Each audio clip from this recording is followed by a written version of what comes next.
They say being empathetic is a gift. But what if I told you it's actually a target painted on your back? What if the very thing that makes you beautiful, compassionate, and deeply human is exactly what predators scan for in a crowded room? In just a few minutes, I'm going to show you what Carl Jung discovered about the shadow side of human nature, and why empaths like you are being systematically hunted by a specific type of person who sees your sensitivity not as a superpower, but as a weakness to exploit. But here's what's really going to shake you. Jung predicted this over a century ago. He saw it coming. The rise of what he called the shadow collective, people who have completely severed their connection to empathy, turning it into their hunting ground. Fair warning though, once you see what I'm about to show you, you can't unsee it. You'll start recognizing the patterns everywhere. The way certain people's eyes light up when they sense your emotional availability. The subtle tests they run to see how much of your energy they can extract. The systematic way they isolate you from your own intuition. And that person you've been trying so hard to help, the one who drains you completely but never seems to get better? Yeah, we need to talk about them too. Let's start with something that happened to you recently. Something you probably brushed off, but your body remembers. You were in a conversation, maybe at work, maybe with family, maybe even with a romantic partner. They were telling you about their problems, again, and somewhere in your chest, you felt that familiar tightness, that internal alarm saying, something's not right here, but you ignored it because, well, because you're a good person. Because empaths are supposed to help, right?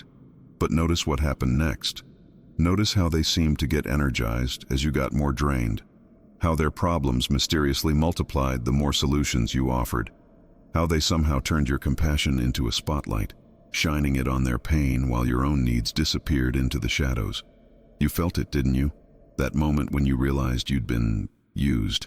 But you pushed that thought away because it felt too harsh, too judgmental for someone like you. Jung called this the empathic trap. The moment when your greatest strength becomes your greatest vulnerability. But here's what most people don't understand about Jung's work. He wasn't just studying individual psychology. He was mapping the battlefield of human consciousness itself. See, Jung discovered that roughly 15 to 20% of the population operates from what he termed the shadow persona. Individuals who have completely disconnected from their empathic function. They can't access genuine emotion, can't form authentic connections. Can't feel remorse in the way you and I understand it. But here's the terrifying part. They can perfectly mimic empathy. They've studied empaths so closely that they know exactly which buttons to push, which words to say, which facial expressions to wear. They've turned emotional manipulation into an art form. And empaths? You're their ideal target. Not because you're weak, but because you're powerful. Your ability to feel, to connect, to heal. That's a rare and precious energy in this world. And they've figured out how to siphon it directly from the source. Think about it.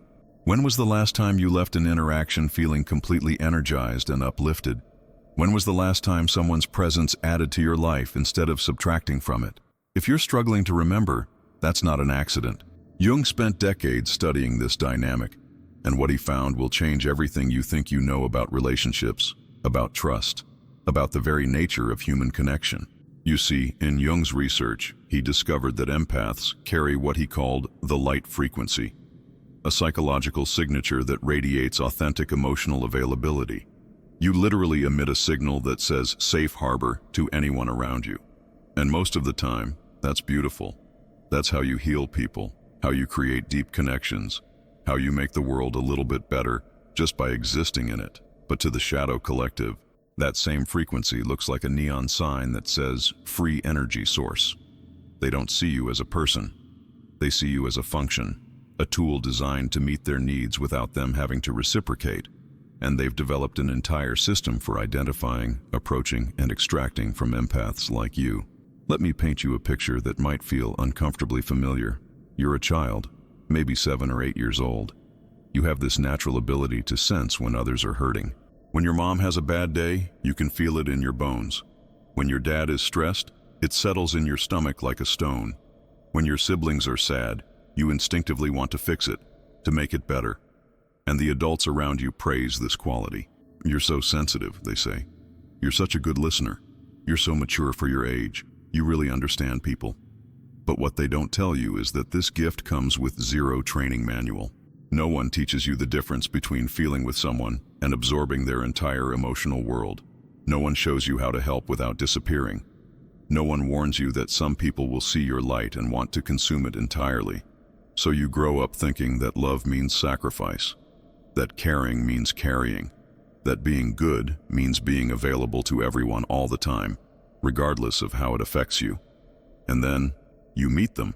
Maybe it's in high school, that friend who only calls when they need something.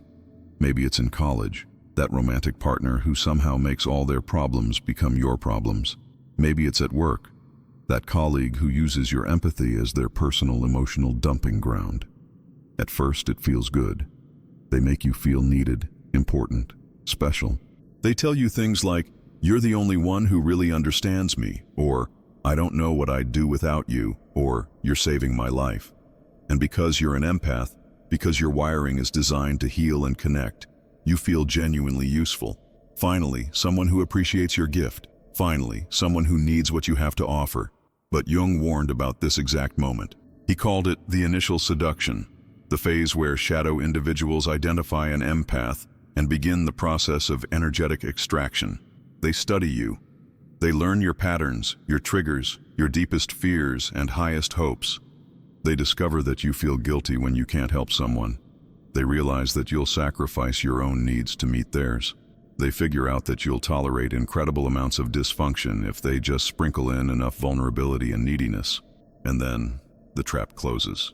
Slowly, almost imperceptibly, your boundaries begin to dissolve. Your no becomes negotiable. Your own problems start feeling selfish in comparison to theirs. Your intuition, that inner voice that used to guide you so clearly, gets clouded by their constant need for emotional attention. You find yourself walking on eggshells, managing their moods, predicting their reactions, accommodating their demands. You become hypervigilant to their emotional state while completely losing touch with your own. And when you finally try to create some space, when you attempt to reclaim some of your energy, that's when you see their true nature. The mask drops. The manipulation becomes obvious. The person you thought you were helping reveals themselves to be a sophisticated emotional predator who never needed your help at all. They just needed your energy. Jung documented this pattern again and again in his clinical work. He noticed that empaths would come to him exhausted, depleted, questioning their own sanity, wondering why they kept attracting the same type of people over and over again. And what he realized was both terrifying and liberating. You're not attracting them by accident. You're being systematically targeted. See, Jung's research revealed something that most psychology textbooks won't tell you. There are people walking among us who have learned to weaponize compassion itself. They've turned empathy into a hunting tool and empaths into their primary food source. But here's what Jung discovered that changes everything. This isn't random. This isn't bad luck. This is a systematic process that follows predictable patterns, which means it can be interrupted. Jung identified what he called the predator's playbook, a series of psychological tactics that shadow individuals use to identify, isolate, and extract energy from empathic people. And once you know the playbook, once you can see the game being played, you can't be played anymore. Listen carefully because this might save your life. The first tactic is what Jung termed the vulnerability test. They approach you with a story designed to trigger your empathic response. It's always something tragic, something that makes you want to help, something that proves they're wounded and need your healing energy. But pay attention to how they tell this story. Notice how they watch your face as they speak. They're not looking for advice or solutions. They're measuring your emotional reaction. They're calibrating how much of your energy they can access through your compassion. Real vulnerability has a different quality to it. It's hesitant, it's careful, it comes with appropriate boundaries. It doesn't overwhelm you on the first meeting. It doesn't make you feel responsible for their pain. Predatory vulnerability, on the other hand, is designed to bypass your rational mind and go straight to your emotional center. It's perfectly crafted to make you feel special, chosen, needed in a way that clouds your judgment. The second tactic Jung identified was the empathy hijack. Once they've confirmed that you're empathically responsive, they begin flooding you with their emotional state. They don't just tell you they're sad. They make you feel their sadness. They don't just describe their anxiety. They transfer it directly into your nervous system. And because you're an empath, Because your natural wiring is designed to attune to others' emotional frequencies, you mistake this overwhelm for connection. You think this intense feeling means you're helping them, that you're forming a deep bond. But Jung realized something crucial. Genuine emotional connection doesn't drain you. It energizes you. Real intimacy creates more energy for both people, not less. When someone's emotional state consistently leaves you exhausted, confused, or depleted, that's not empathy, that's extraction. The third tactic is perhaps the most insidious, the reality inversion. This is where they systematically train you to doubt your own perceptions, your own intuition, your own emotional reality. They do this through a process Jung called gaslighting the gift. Every time your empathic intuition picks up on something wrong in the dynamic, they have a ready explanation that makes you the problem. You're too sensitive. You're overthinking this. You're being paranoid. You're not understanding my situation. You're abandoning me when I need you most. Slowly, almost imperceptibly, you begin to question the very gift that has guided you your entire life. You start to see your empathy as a weakness rather than a strength, your intuition as unreliable rather than accurate, your boundaries as selfishness rather than self-preservation. And this is where Jung's work becomes absolutely crucial to understand.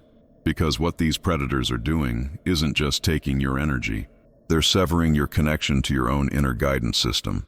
They're dismantling your ability to trust yourself, to know what's real, to distinguish between genuine connection and sophisticated manipulation. Jung called this the murder of the inner empath, the systematic destruction of your empathic function through repeated exposure to predatory dynamics. But here's what Jung discovered that most people miss. Empaths aren't victims by nature. You're actually incredibly powerful beings who have been systematically conditioned to give your power away.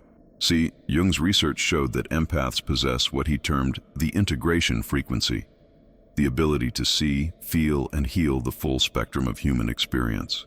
You can hold space for someone's darkness without being consumed by it. You can offer genuine healing because you understand pain without identifying with it. But somewhere along the line, you were taught that being powerful meant being harsh, that setting boundaries meant being mean, that protecting yourself meant abandoning others. And that's exactly backwards. Jung discovered that empaths who learned to honor their empathic gifts while maintaining energetic sovereignty became what he called integrated healers, people who could offer genuine help without depleting themselves, who could love deeply without losing themselves, who could feel everything without carrying everything. These integrated empaths became impossible targets for predatory individuals, not because they were closed off or hardened, but because they had learned to distinguish between genuine need and manipulative extraction. Let me show you what this looks like in practice. An integrated empath feels someone's pain but doesn't absorb it. They can witness suffering without making it their responsibility to fix. They offer compassion without offering their life force. They help from a place of strength rather than guilt. When someone approaches them with predatory vulnerability, their empathic radar immediately detects the manipulation. Not because they've become cynical, but because they've learned to trust their inner guidance system again. They notice that this person's story doesn't quite add up. They feel the energy grab behind the words. They sense the calculation beneath the emotion. And instead of dismissing these perceptions as being judgmental, they honor them as accurate information. They respond with what Jung called boundaried compassion, genuine care that doesn't require self-sacrifice. They might say something like, "I can see you're struggling, and I hope you find the support you need. I'm not able to be that support for you right now." And watch what happens next, because this is where you'll see the predator's true nature. A genuine person in need will respect your boundary. They might be disappointed, but they'll understand. They won't try to guilt you, manipulate you, or punish you for taking care of yourself. A predatory individual, on the other hand, will immediately escalate. They'll try to make you feel guilty for abandoning them. They'll question your character, your compassion, your worth as a human being. They'll try to hook you back in through obligation, fear, or shame. This reaction tells you everything you need to know. Someone who truly cares about you wants you to take care of yourself. Someone who is using you will always punish you for self-care. Jung spent the later years of his career teaching empaths how to reclaim their power, how to trust their intuition again, how to use their gifts in service of genuine healing rather than predatory extraction. And what he found was remarkable. Once empaths learned to honor their empathic nature while maintaining energetic boundaries, they became magnetically attractive to genuine, healthy people. They started drawing in individuals who appreciated their gifts without exploiting them.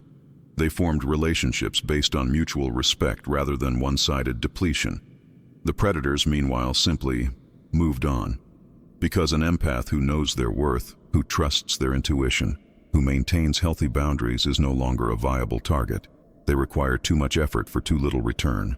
Jung called this phenomenon energetic sovereignty, the state where your empathic gifts serve your highest good rather than feeding others' dysfunction. And here's the beautiful part. You don't have to become hardened to achieve this. You don't have to shut down your heart or close off your compassion. You just have to learn the difference between genuine connection and sophisticated manipulation. You have to remember that your empathy is a gift, not a debt. That your sensitivity is a superpower, not a weakness. That your ability to feel deeply is what makes you capable of loving authentically, but only when it's honored and protected rather than exploited and depleted. The person you were before you encountered predatory individuals, that person is still there. The empath who could feel joy without condition, who could love without fear, who could trust their inner voice without question. They're waiting for you to remember who you really are. Jung's final insight was perhaps his most profound. Empaths aren't here to fix everyone. You're not here to absorb the world's pain or carry everyone's emotional baggage. You're not here to prove your worth through endless giving or sacrifice your well-being for others' comfort. You're here to model what healthy empathy looks like, to show the world that it's possible to care deeply without destroying yourself. To demonstrate that genuine healing happens when both people are honored, respected, and energetically sovereign. The predators of this world are counting on you to remain unconscious of your power.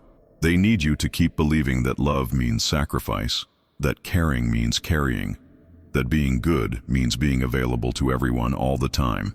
But now you know better. Now you can see the game being played. Now you can trust your intuition when it warns you about someone's intentions. Now you can offer your gifts to those who truly appreciate them while protecting yourself from those who would exploit them. Your empathy isn't a target painted on your back. It's a beacon of light in a world that desperately needs genuine healing. But that light burns brightest when it's protected, honored, and shared consciously rather than depleted unconsciously. The hunt is over. The hunted has become the awakened, and the world is about to discover just how powerful a conscious empath can be. Trust yourself, honor your gifts, protect your energy.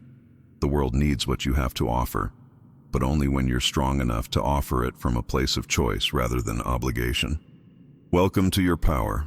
Jung always knew you'd find your way back here.